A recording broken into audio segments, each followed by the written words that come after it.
Hello and welcome to another episode of the Rhobin Knits podcast. It's been a while, but I just found some time. I thought I'll sit down, record, because I do have a lot to talk about, and you might hear an occasional car pass by or birds chirping. I am really sorry. This is unfortunately a busier part of the day, and there's more than usual traffic on the street, and I'm hoping they would die down pretty soon. Summer has come in full swing and I have been busy.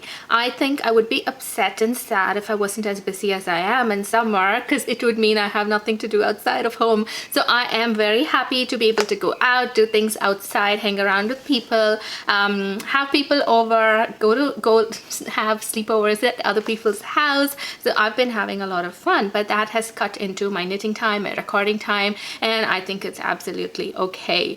I am a little worried though, because I had grand plans for the whole year and I feel like I haven't really caught up to all of them. So just want to sit down, talk a little about what I've been knitting and what I plan, and see if I can try and finish the projects that I intended to start at the beginning of the year.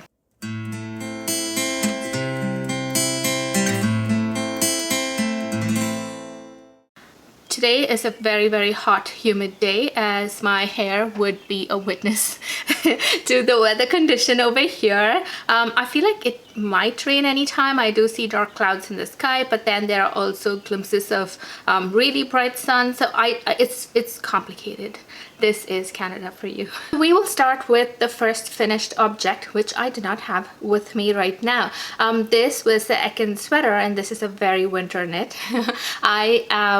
Let me first talk about the sweater. So it's a very winter sweater, and I managed to finish it, wear it one Sunday to church, and I packed it away with all of my winter sweaters. So I'm going to put a picture of it over here so you can have a look at it. This was a pattern by the Knit Purl girl, and when she first posted a picture of it, I really wanted to test knit it. I applied for the test knit. I did not really get picked, but once the pattern was out, I purchased it right away and I found the right yarn for it. I actually had the yarn in stash with me, and I cast it on, and it went by pretty quick. It is of course knit on larger needles than most of my other knits these days. You'll see what I mean. And this was knit on 4.5mm needles. The yarn I used was Brooklyn Tweed Shelter. It was in the colorway Foothills, if I'm not wrong, and this is a lovely lightweight, I think this is a woolen spun yarn, so it literally weighs nothing. I weighed my project at the end of it and it weighed about 309 grams. So for a sweater of that size, it is pretty lightweight but also very warm. So I am looking forward to wearing it later this year. The colorway is very springy, but the sweater is meant for winter, so I'm hoping when I wear it in winter it'll give me a little reminder of what spring looks like, because in Canada when it's winter we really forget that we do get something called summers, because our winter is really long, and in summer we forget that winter is coming because we are just so happy it's summer. The pattern itself was well written. This is the second Knit Purl girl pattern that I'm doing, and the first one was a baby knit. It was a baby Aosta sweater. I don't know if that's how you say it, but that was a very quick knit and you didn't need as much direction. So with this sweater, I enjoyed the pattern writing. It was very clear, good directions, and by the time I finished the sweater I was very excited when I saw how it looked and how it fit.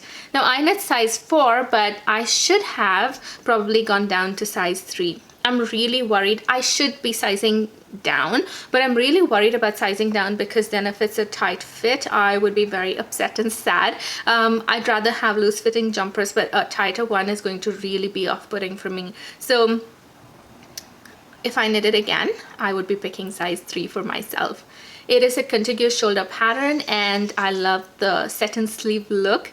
It's beautiful, very simple to knit, very quick, and even if you're a beginner and you are worried about knitting a sweater that's different because it says contiguous, it says satin sleeves, it might sound very confusing, but the instructions are very clear and this is a good pattern for you to follow and work on. The other part of the pattern that I really liked was the bottom. It has split hems, and this isn't very unusual. There are other sweaters that have it too, but I really liked how it felt on this sweater, and the finished look was amazing.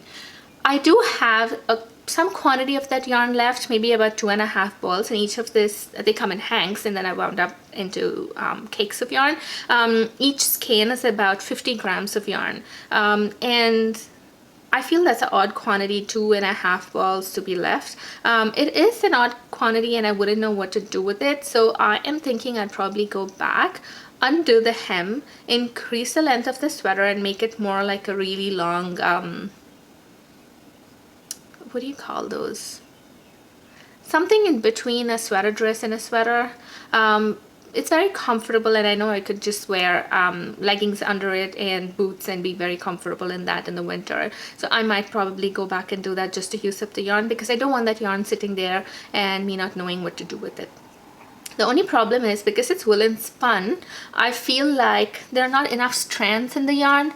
I haven't really looked at how many strands of yarn are spun together to make this one strand of the Brooklyn tweed shelter. So I'm not very sure if it is a single strand or if it is multiple strands spun together. If it is a single strand, that is going to be an issue because there will be a lot of pilling.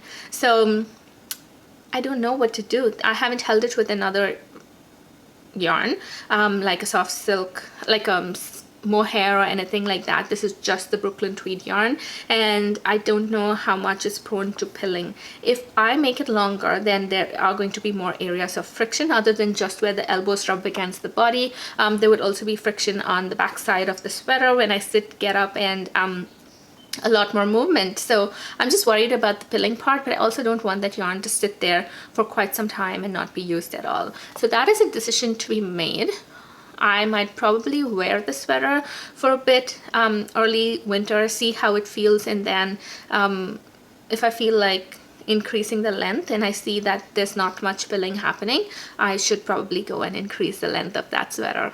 So this was a passion project for me. I really enjoyed knitting it, and like I've been saying, even if you're a beginner knitter, please try the sweater. It's going to be amazing. I've also looked at the pictures on Ravelry for the sweater, like what it looked on different kind of people, and it suits many body types, so it's a wonderful sweater.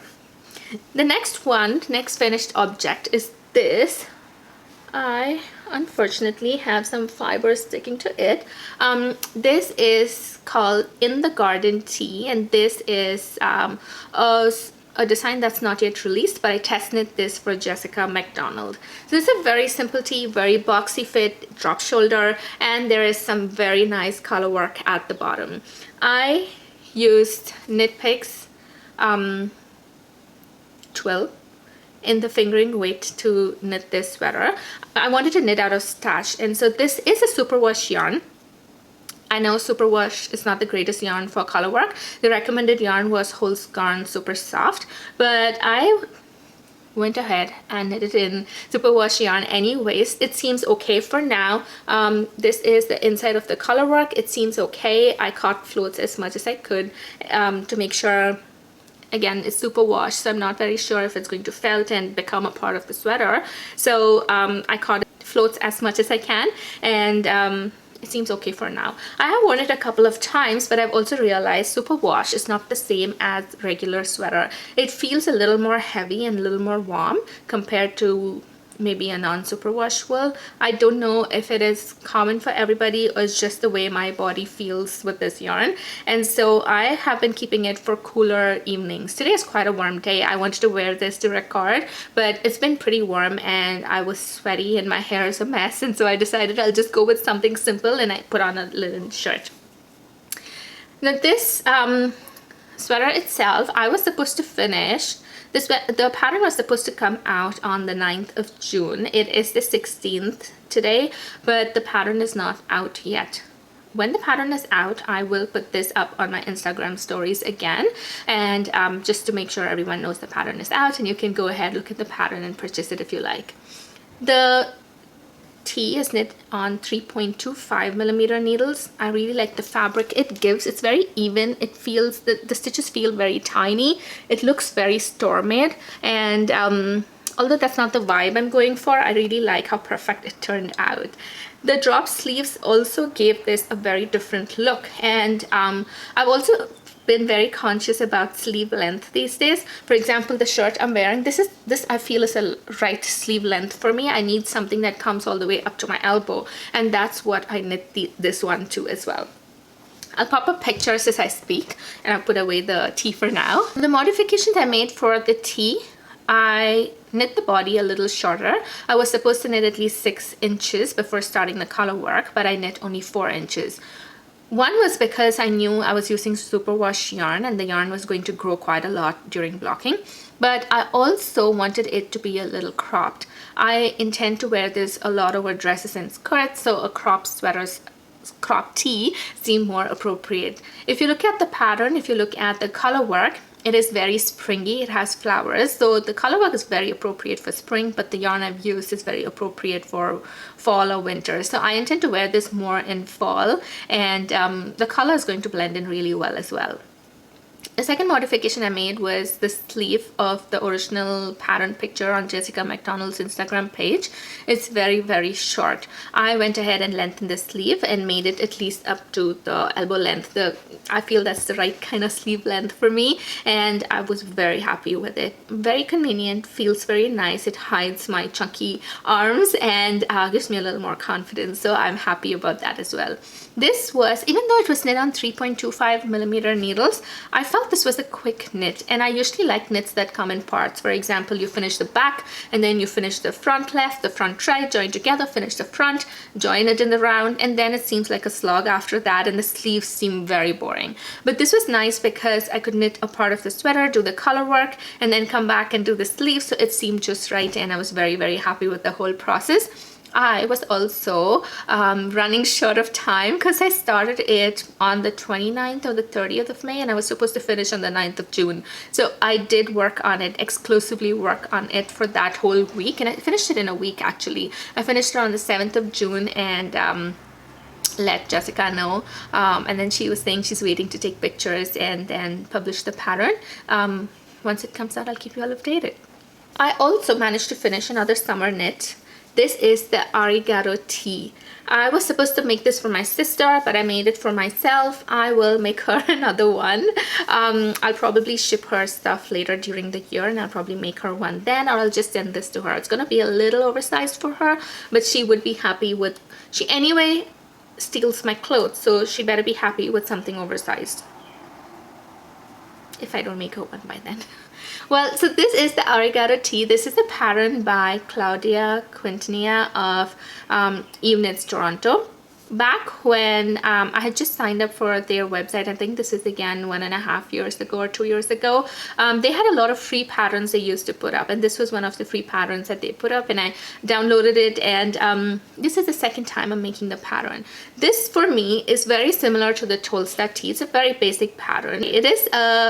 It is not a drop shoulder pattern, it's a satin sleeve, and I really like that about this tee. I feel, like I was saying, I feel like it's a blank slate, and you can make a lot of changes with this pattern. You can add lace, you can add color work at the bottom. The last time I made it, I did a color work project with this, and it was a gift knit, and the person really liked it. So this is a very, very versatile pattern. You can also do stripes. I would suggest you to first knit the pattern the way it is, and then probably do the modifications. At least read the pattern. If you have knit a couple of tees before and you know what a satin sleeve pattern looks like, this should be absolutely fine to make modifications on.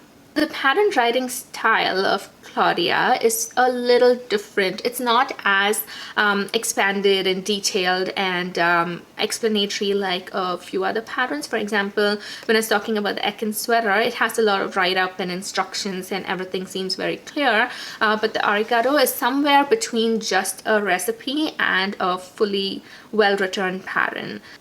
I would say it's absolutely okay. You can still follow patterns. It would develop your skills of following different patterns and getting acclimatized to how different designers write up their patterns, and that's a very good skill to have when you are knitting knitting patterns from different designers. So try and knit the pattern. This again was knit on tiny needles, 3.5mm needles, not as tiny as the In the Garden Tee, but it also went quickly. especially because I wanted to wear it for an occasion. I had a skirt that was that I have already, and I knit this specifically for wearing on that green skirt.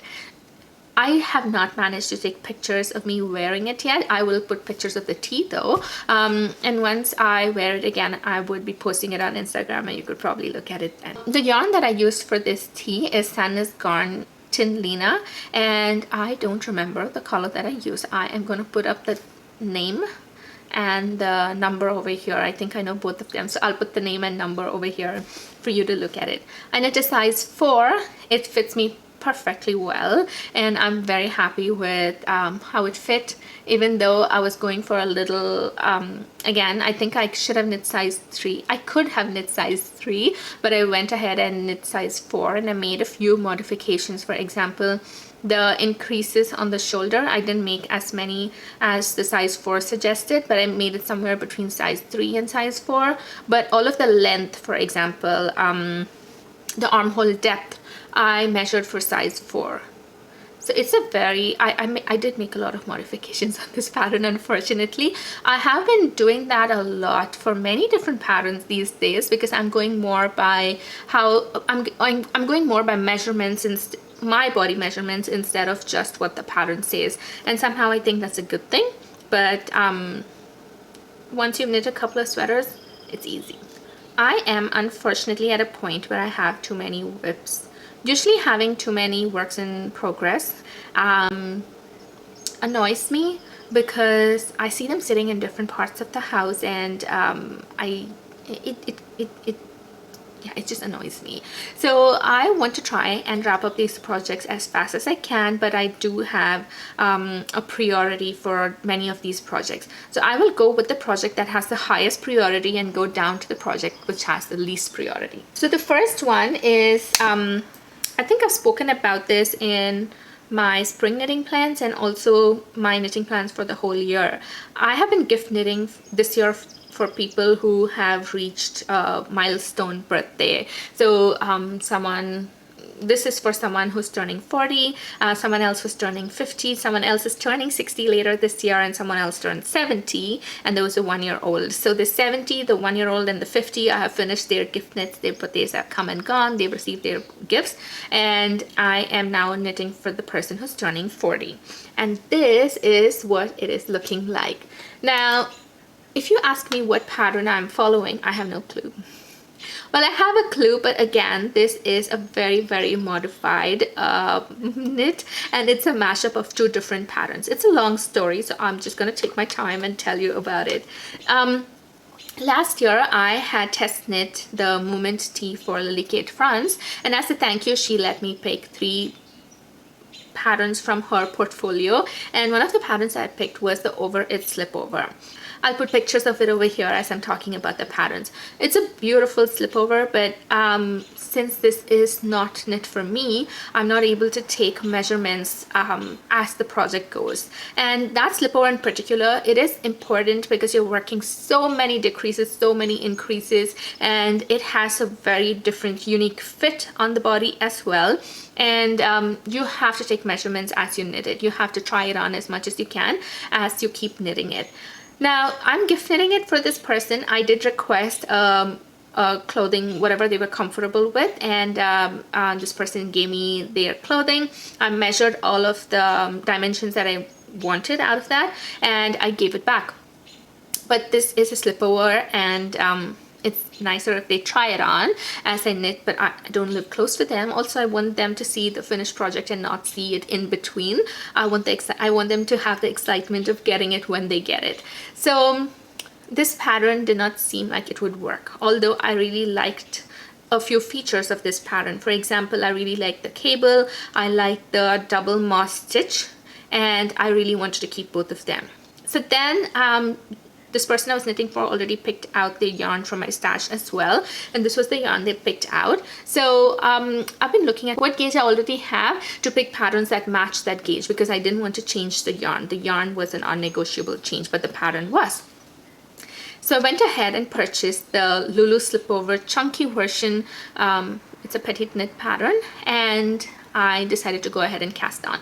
Now the Lulu Slipover is a very simple stockinette slipover. The wonderful part of the slipover is that it's knit front and back flat, but then it has buttons that clasp it on the sides and make it a complete vest or a slipover.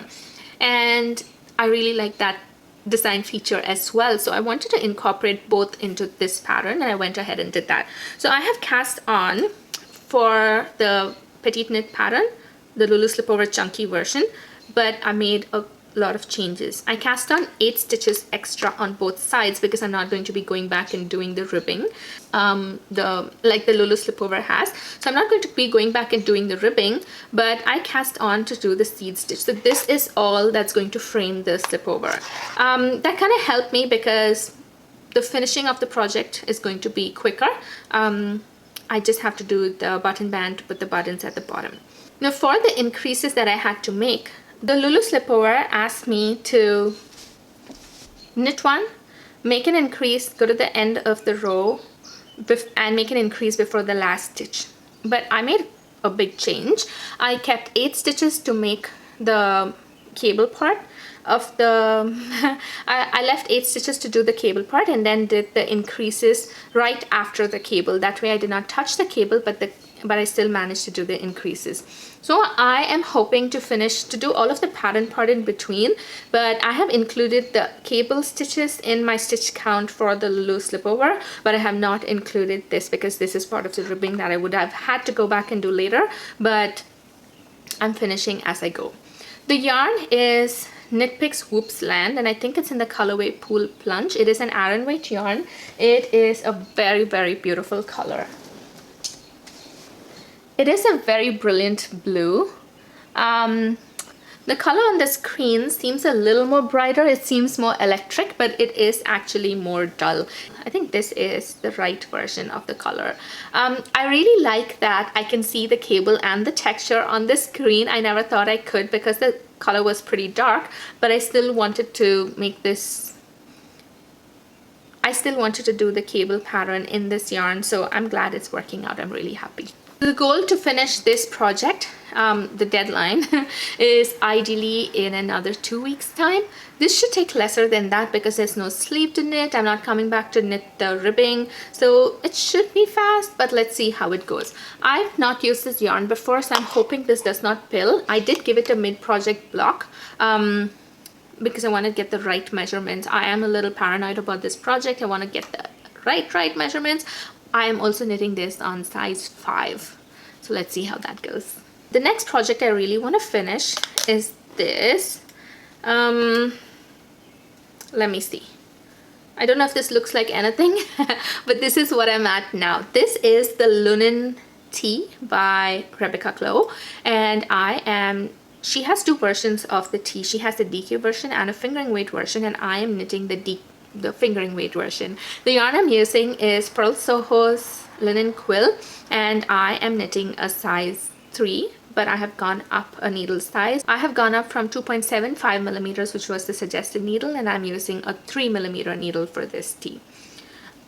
One of the reasons I went up and sized down is because I know this yarn grows quite a lot. I use this yarn to make Andrea Maury's Traveler shell. I know the pattern, the stitch texture itself grows quite a lot for that pattern, but this is a 3x1 ribbing, and I know this is going to grow as well. So after I finish the front and back, before I join both the front and back in the round, I would do a mid-project block, see how I feel about it, and then I can add more stitches for the underarm if I feel the armhole depth is not great enough. The fiber content of the linen quill is more alpaca and less linen. I think only 15% of the yarn is actually linen, so this is going to be a little warm wear. Let's see how that feels. I want to wear this on vacation that we are going to be taking later next month, and I want this to be done by then. So the deadline for this is about 4 weeks, give or take. 4 weeks. I want to get this done in 4 weeks, and I'm hoping I get to talk to you before I go for the vacation because it has been quite busy. The last WIP I have is a crochet cardigan. Now for this, I feel I should try it on and show it to you, but I also feel, It's crochet, but I'm still losing my stitches.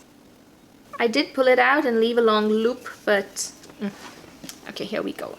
So this is what my cardigan's looking like right now. This is the top. This is one sleeve, and it's a very, very long cardigan, and I am working on the second sleeve. Now, when I started working on this, I had 3 balls of the Noro Kakigori yarn, and I could have finished with the 3 balls of the Kakigori yarn, but as I kept knitting, I had a different vision for this, and I wanted to make a really long version of this sweater, this cardigan. And then when I put it on, I felt I need to do the ribbing because it felt very, very incomplete. This is a crochet pattern by Tony Lipsy. I followed the basic guidelines like the stitch counts and the stitch texture itself, but the rest I just winged it because it's easier for me to do that with crochet, and it took me a long time to do that with knitting. So you see, this needs ribbing. It does definitely need a button band. I don't intend to put buttons on it, but I do need a ribbed button band. I also want to do a rib finish on the cuffs of both the sleeves and at the bottom of the cardigan, depending on whether it really needs it or not. And I will think about that. I'll think about the ribbing at the bottom, but if I do ribbing everywhere else, it might be nice to just do the ribbing at the bottom. So I'm still thinking about it. I also want to do pockets for this cardigan. It just needs pockets. That is what's left of this. I had to purchase that last ball of yarn, and this is what I'm currently using. This is the last ball of yarn, and it was difficult to get the yarn, so I made a very panicked purchase, and I made it from Wool Time. This is a store in Ottawa, and they shipped within a day, which is wonderful. But this is yarn that's hard to find, and so I didn't want to have a half-finished project or rip out and redo the project, so I was very happy to find the yarn. I made the purchase. Very expensive, 1 ball of yarn. The last time I bought it on sale, and I did not realize what a deal I was getting. So if you're getting a Noro Kakigori yarn, get enough. If you're getting it on sale, get enough so you don't have to go and purchase it later. I do have one more work in progress, and that is my no frills cardigan.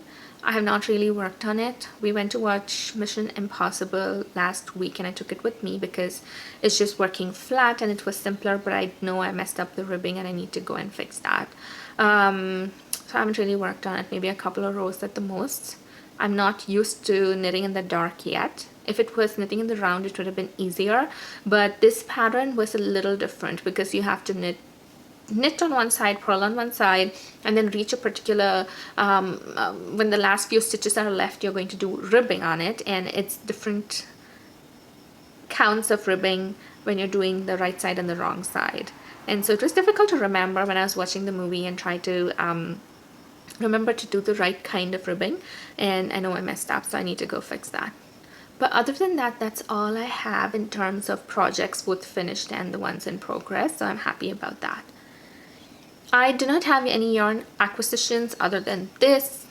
I've been very proud of myself. I'm happy I'm doing well with that, and I don't foresee buying any yarn in the next month either. If we are traveling and I want to get a souvenir yarn, I might get a mini skein and maybe make a swatch. That's very boring.